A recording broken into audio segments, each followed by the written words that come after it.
부부 상담사가 되신 게 오늘 뭐 이렇게 주제와도 좀 연관이 네. 있다고 네네네. 들었거든요. 뭐 사실 전 남편의 어떤 바람, 어쨌든 외도 이게 이제 계기가 돼가지고 제가 부부 상담을 공부하게 됐고 지금 이제 부부 상담 전문으로 하고 있습니다.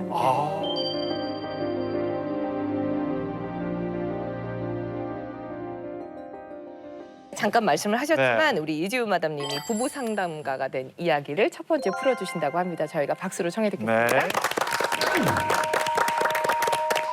만삭인 남편의 내연녀를 보고 이혼하기로 결심했다. 야, 이거 드라마에 살 돋았어. 나오던 아침 드라마에 나오던 내용이네요. 굉장히 오래된 얘긴데 이 전 남편이 치과 의사였어요. 결혼을 하고 이제 시댁 갈등으로 굉장히 좀 힘든 시간을 보냈어요. 그래서 아마 지금 생각해 보면 그때 아마 좀 우울증 기간이 아니었을까 싶기도 해요. 근데 그때는 몰랐어요. 그리고 이제 제가 동네 혼사를 했어요. 그래서 이제 주변의 분들이 계속해서 좀 호적동본 좀 띄워봐 이제 막 그렇게 말씀을 하세요. 그래서 지금 이 우울증 환자가 좀 움직이는 게 쉽지가 않거든요. 그래서 어쨌든 가서 이제 호적승본을 띄워봤더니 차 땡땡 1번하고 차 땡땡 2번은 제 애들인 거예요. 저희 집 아들들. 그래서 제가 난 게 맞고. 근데 차 땡땡 3이 있어요. 차 땡땡 3이 있어요. 모르는 아이가. 얘는 제가 난 게 아니거든요. 근데 이게 호적에 이 아이를 올리려면 호주의 허락이 있어야지만 이제 호적에 이름이 올라가잖아요. 그러니까 이제 그때 가서 이제 모든 게 다 이제 한 줄로 다 꿰지는 거죠.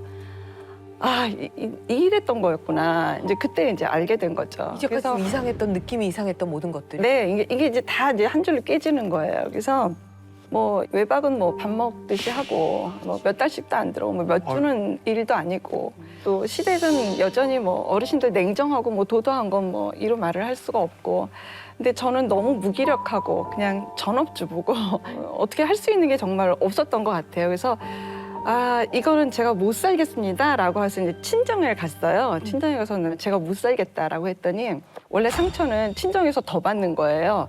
살래요. 너가 도대체 무슨 능력이 있고 어떻게 아이들을 데리고 살 건데 그냥 살래라는 거예요. 그래서 참고 살아라. 하여튼 뭐 그때부터 이제 그 친정하고서의 갈등은 더 깊어진 것 같아요. 더 안 좋아졌죠.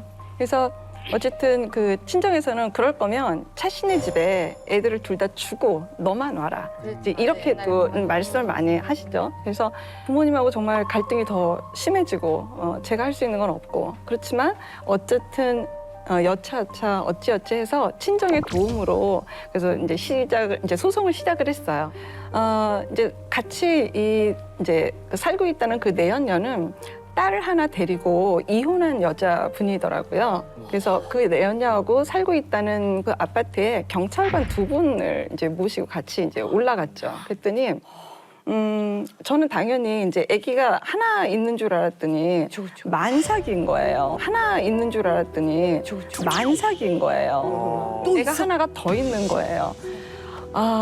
근데 이제 그 당시는 정말 이게 충격인지 뭔지를 잘 모르겠더라고요. 그냥 뭔가 이렇게 그 무음 처리가 되고 이렇게 삐 하듯이 그냥 뇌에서 뭐가 이렇게 정지된 그런 느낌? 그 상황에서는 이게 오히려 더 냉정해지고 뭔가 이렇게 분명하게 머리를 좀 정신을 차려야겠다 이런 생각이 좀 드는 것 같아요.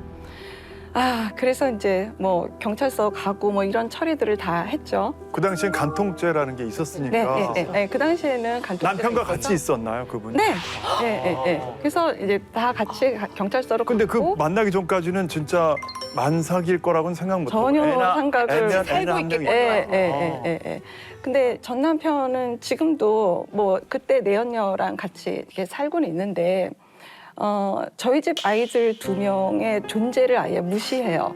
그냥 뭐 돌보지 않고 연락 안 하는 건 기본인데 아예 그냥 상대 자체를 안 해요. 그래서 대내외적으로 그냥 아들 둘만 데리고 초혼인 양 살고 있어요. 그래서 그게 제일 제가 정말 너무 가슴이 아프고 속상한 거죠. 이게 처음 찾아갔을 때 이렇게 두 분이 이게 놀래던가요? 아니면 어땠어요? 그 기분이 아니요, 굉장히 그러니까 올 게 왔구나. 맞아. 예, 올 게 왔구나. 알고 이게 있었어. 터질 게 터졌구나. 예, 그리고 이제 오히려 더 후련한 그런 내색을 제가 좀 읽었던 것 같아요. 예, 아마 기다리지 않았을까요? 맞아, 저는 그럴 수 그렇게 있을 것 생각해요. 같아요. 예, 예, 예. 그리고 난 다음에 이제 저를 연구하기 시작을 했어요. 나한테 왜 이런 일이 생겼지? 내가 뭐 잘못했을까?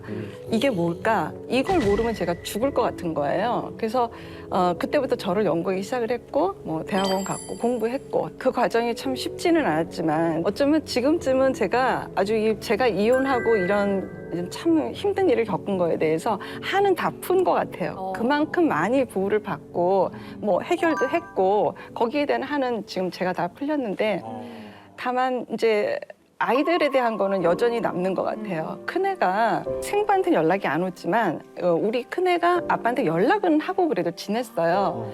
뭐 고등학교 졸업했어요. 대학 갔어요. 군대 갑니다. 휴가 나왔어요. 제대했어요. 뭐 이런 얘기들을 이제 간간히 연락을 하고 지냈죠. 그리고 얘가 이제 저녁을 이제 다 하고 난 다음에 아빠 치과를 이제 찾아갔어요. 찾아갔는데 아빠 보러 왔어요라고 했더니 간호사들이 이제 너무 놀란 거죠. 너무 놀라고 그다음에 생부는 보자마자 뭐 막 난리가 났어요. 막 성질을 버럭버럭 내면서 경찰서에 연락하기 전에 당장 나가라. 경찰서에 연락하기 전에 당장 나가라고 했고 얘가 그 모습에 너무 기함이 차고 하도 어이가 없어서 정말 주저앉는 심정으로 그냥 나왔어요. 그래서 그게 제가 제일 가슴이 아프고 너무너무 아프고 이게 너무 한인 거예요. 저는 정말 동침에 나오려고 제가 결정했던 거는 그 얘기를 하고 싶어요. 우리는 다 사람이라서 실수도 하고요. 잘못도 하고요. 뭐 그럴 수 있어요. 저는 사람이니까 그럴 수 있다고 생각해요. 그렇지만 적어도 아이들에 대한 책임은 져야 된다고 생각을 해요. 부부가 살다가 이혼은 저랑 했지 아이들하고 한 건 아니거든요. 근데 아이들에 대한 어떤 정서적인 돌봄은 사실 지금 아이들은 그 공간이 지금 벙 떴거든요. 없어요. 네. 생부에 대한 게 없잖아요. 적어도 생부면 좀 자기가 좀 책임져야 되는 정서적 역할은 했으면 좋겠다. 저는 이런 이야기들을 사실 많은 분들이 이혼을 하고 뭐 재결합도 하고 그냥 궁극적으로 그냥 또 다른 분하고 또 재혼도 하시고 이렇게 살아요. 그렇지만 아이들의 마음은 부부하고 상관없어요. 꼭 내 아이에 대한 것은 그게 엄마가 됐던 아빠가 됐던 꼭 적어도 미안하다고는 해볼 수 있을 것 같아요. 미안해하는 마음, 그다음에 너의 성장 과정을 같이 함께 해주지 못했던 나의 어떤 슬픔과 그런 것도 얘기할 수 있을 것 같아요. 그런 것들만 나눠도 아이들은 충분히 건강하게 잘 클 수 있거든요.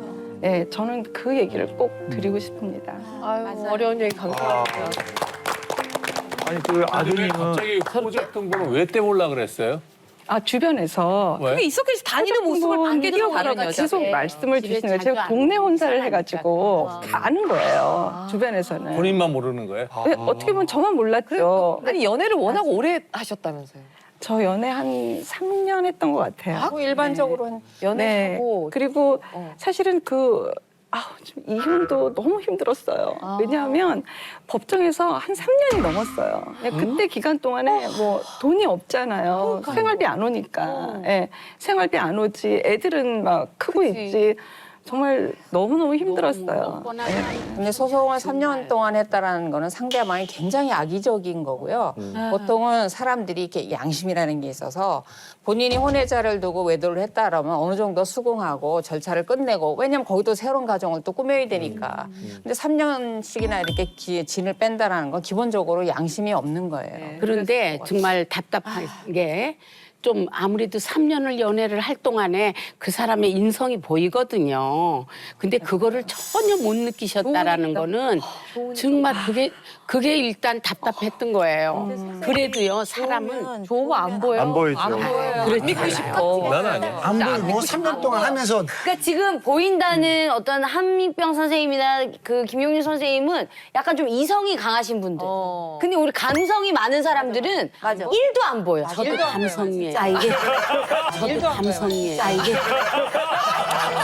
저도요. 김감성님이세요. 직업이 배우예요. 네, 죄송합니다. 가명님이세요. 나 오늘 그거는 혼난다. 하는 것보다 난 화가 제일 많이 나는 게 아들이 그래도 당신이 난 아들 아니에요. 후처고 살 수 있어. 내연녀하고 사는 것도 좋고 다 좋아요. 뭐 이쪽 부인이 마음에 안 들어서 살 수도 있고 아이들 낳을 수도 있는데 자기가 낳은 그 본가의 자식들에 대한 책임은 져야죠. 어떻게 아버지가 아들이 찾아갔는데도 그렇게 말을 할 수가 있고 책임이 없는 건 이건 인간의 근본이 맞아. 정말 죄송하지만 바람을 핀건 그러죠. 그분이 보시면 저 욕하실지 몰라도 근본이 안 되는 분이에요. 그게 왜 그러냐면요. 만약에 그 본처가 있었고 그다음 그 사이에 아들이 있었다. 근데 지금의 이 관계가 드러나면 그게 겹쳤다라는 게 드러나게 되거든요. 그러니까 자기 치부가 드러나게 되니까 끊어버리는 거예요. 그러니까 기본적으로 인간성이 안 되는 거고 본인도 부끄럽다고는 생각을 하는 거죠. 아니 근데 이지훈 마담님 자체를- 사건은 워낙 유명해서 뉴스에도 보도가 됐고 그 당시에 네. 유명했죠. 지금부터 한 20년 전 얘긴데 그때 당시만 해도 여자가 이혼을 한다라고 하면 재산분할 제도가 들어온 지가 얼마 안 돼가지고 전업주부다고 하면 남편의 재산의 10%? 20%나 가져갔을까 그래요. 지금은 이제 반이 기본인데 근데 그 당시에 이 사안 같은 경우는 아까 3년을 끌었다고 했잖아요. 그렇게 악의적인 경우가 드물거든요. 그러니까 재판부도 그걸 알아요. 그러니까 남편이 너무 악의적이다. 그래서 그때 정말 파격적인 재산분할 40%에다가 지금 일반적으로 남편이 바람을 피고 여자가 10년을 맞고 살아도 위자료가 3천을 넘기가 쉽지 않아요. 그렇죠. 지금도 2천만 원, 3천만 원이 최고 많은데 1억 원이 나왔어요, 무려. 위자료가 네, 그러니까 위자료 1억 원은 지금도 거의 안 없어. 나와요. 재벌 그러니까 이혼도 1억 안 주더라. 그러니까 그만큼 재판부가 상대가 악의적이었다라는 걸 보여주는 판결입니다. 그러니까 상당히 흔치 않은 악의적. 사건이다. 20년 전 얘기입니다. 20년 전에 1억이면 큰 이자는 지금도 많이 커요. 그러니까 뉴스에 보도될 만한 네. 내용이었던 근데 아드님이 그래도 생부라고 아빠라고 계속 연락을 한 거잖아요. 네, 연락을 안 줘도. 네. 근데 그렇게 병원에 가가지고 마지막에 경찰을 부르겠다 화를 내고 나서 그 아들은 그 다음에는 어떻게? 지금은 네. 뭐 연락 아빠에 대한 거는 그때 이후로는 완전히 끊겼어요. 포기. 네. 그 사건이. 그리고 일단 그날 그것도 얘기를 했죠. 제사에 오지 말라고. 명절 때 제사 때 절대 발 들여놓지 말아라. 사실은 그 전까지는 그래도 제사 때 왜냐하면 장손이에요 얘가. 그래서 어쨌든 제사에 갔었거든요. 근데 그때부터 오지 말아라라고 해서 힘들대요. 아직까지 구독과 좋아요 안 누르셨어요? 지금 당장 눌러주세요.